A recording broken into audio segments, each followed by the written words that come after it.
Dr. Amos Wilson told us, we have a school system that is based upon the psychology of white children and white people.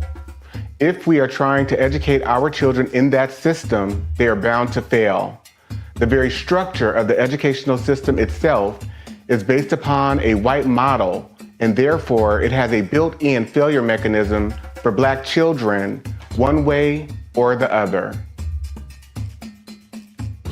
Dr. Bobby Wright told us, in their relationship with the Black race, whites are psychopaths, and their behavior represents an underlying biologically transmitted proclivity with roots deep in their evolutionary history. The psychopath is an individual who is constantly in conflict with other persons or groups. He is unable to experience guilt, is completely selfish and callous, and has a total disregard for the rights of others. One of the best methods that can be used to measure the psychopathic traits of the white race is observing and analyzing their universal overt behaviors and attitudes towards Black people. Psychopaths simply ignore the concept of right and wrong. By ignoring this trait in the white race, the lack of ethical and moral development, Blacks have made and are still making a tragic mistake in basing the worldwide Black liberation movement on moral suasion. It is pathological for Black people to keep attempting to use moral suasion on a people who have no morality, where race is the variable. Acclaimed author Dante King invites you to purchase his book, Diagnosing Whiteness and Anti-Blackness, by going to his website, www.danteking.com, or Amazon, Barnes & Noble, and any other major book retailer.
Toni Morrison told us that the people who practice racism are bereft, that there is something distorted about the psyche. It's a huge waste, and it's a corruption and a distortion. It's like a profound neuroses that nobody has examined for what it is.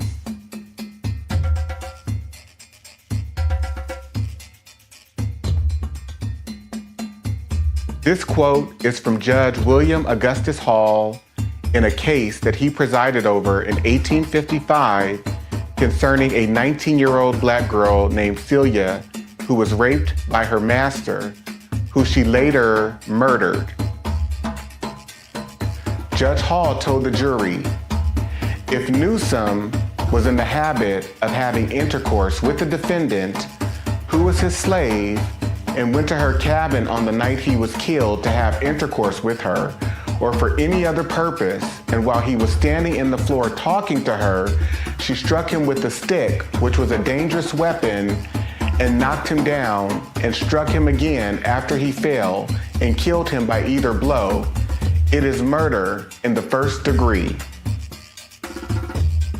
The Florida State Supreme Court in 1918 determined what has been said by some of our courts about an unchaste female being a comparatively rare exception is no doubt true where the population is composed largely of the Caucasian race.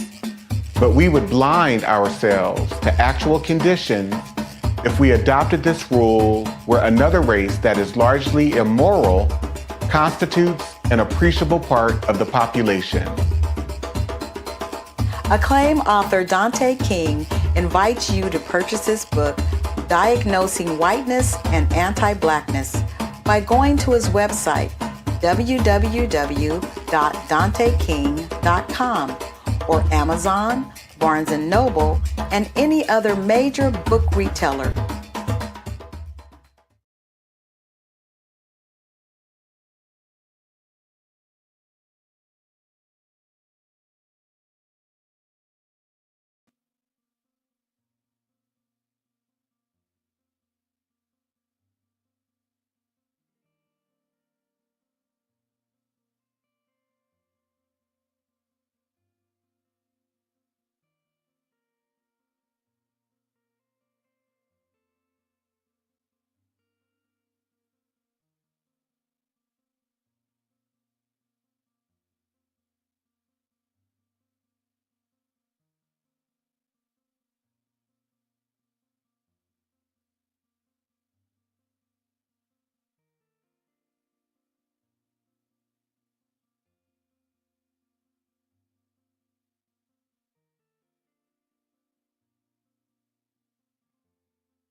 The 1969 Casual Killing Act established, whereas the only law in force for the punishment of refractory servants resisting their master, mistress, or overseer cannot be inflicted upon Negroes, nor the obstinacy of many of them be suppressed by other than violent means, be it enacted and declared by this grand assembly, if any slave resist his master or other by his master's order correcting him, and by the extremity of the correction should chance to die, that his death shall not be accounted a felony, but the master or that other person appointed by the master to punish him be acquitted from molestation, since it cannot be presumed that premeditated malice, which alone makes murder a felony, should induce any man to destroy his own estate. A wise doctor once said, white supremacy is diagnosable in individuals, systems, and society as a whole. Any idea of someone who is fundamentally superior based on race, appearance, wealth, anything is delusional thinking.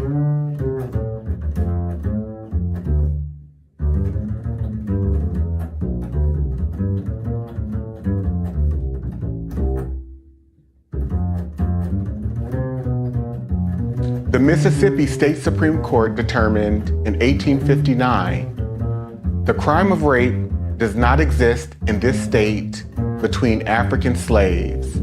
Our laws recognize no marital status as between slaves. Their sexual intercourse is left to be regulated by their owners. The regulations of law as to the white race on the subject of sexual intercourse do not and cannot, for obvious reasons, apply to slaves. Their intercourse is promiscuous, and the violation of a female slave by a male slave would be a mere assault and battery. Acclaimed author Dante King invites you to purchase his book, Diagnosing Whiteness and Anti-Blackness, by going to his website, www.danteking.com, or Amazon, Barnes & Noble, and any other major book retailer.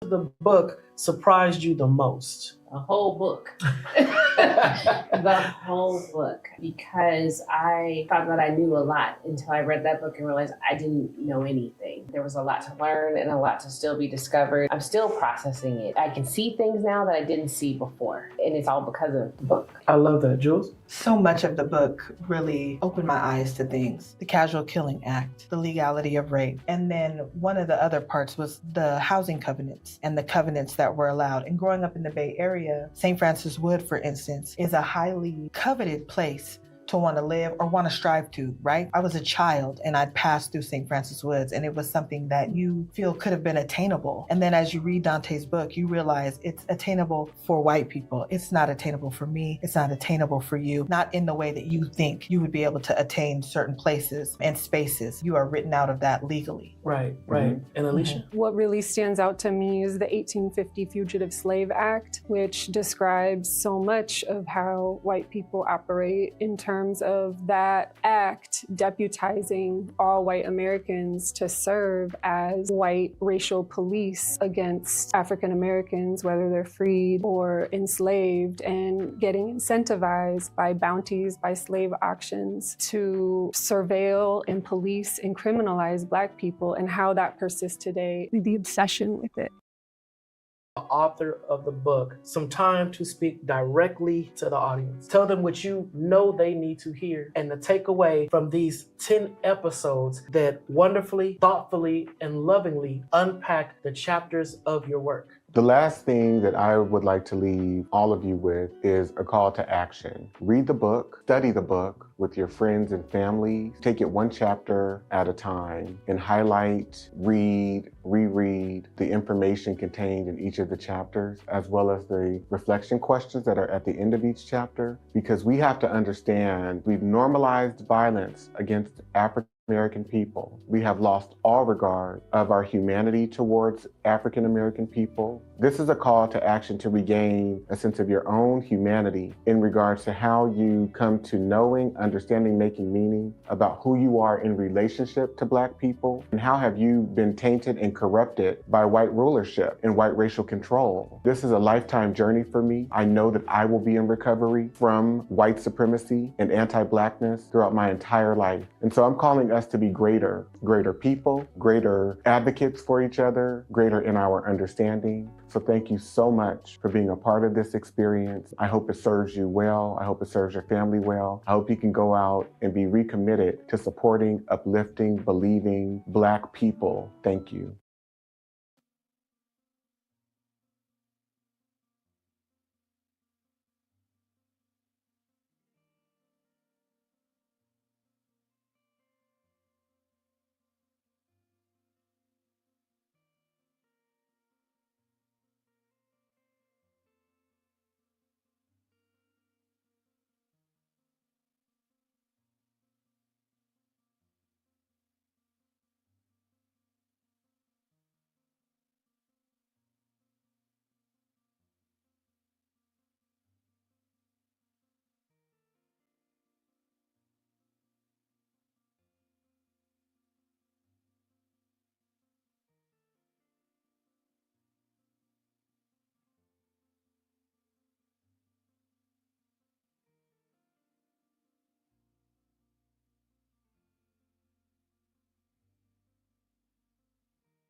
Free. We're not on plantations. We're not indentured servants. Well, that's We're not unfortunate. slaves. Yeah, I know. Yeah.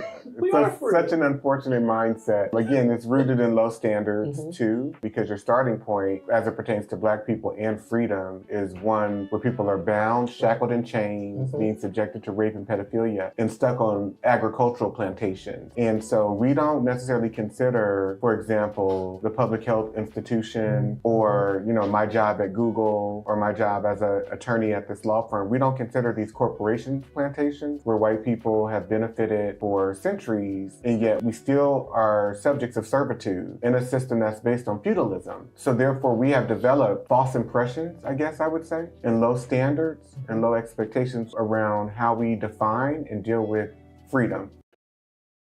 You to just really chime in from your perspective. How has this truly shifted your view of America? I appreciate Dante's definition of a racial terrorist, and that includes white people who are indifferent to the torture of Black people, and just thinking about how all white people are implicated, and thinking about the white mobs and the lynchings and the massacres of hundreds of innocent Black people, whether it's for voting rights or for organizing for farm action, whether it's for any crime that was arbitrarily made up by white people just to torture Black people, and how entire white communities showed up to lynchings, to massacres, as a social activity, as a religious activity, showing up in Sunday church clothes, children smiling at cameras while Black bodies hang from trees burning. I believe that white people have traded in our morality and humanity for white power.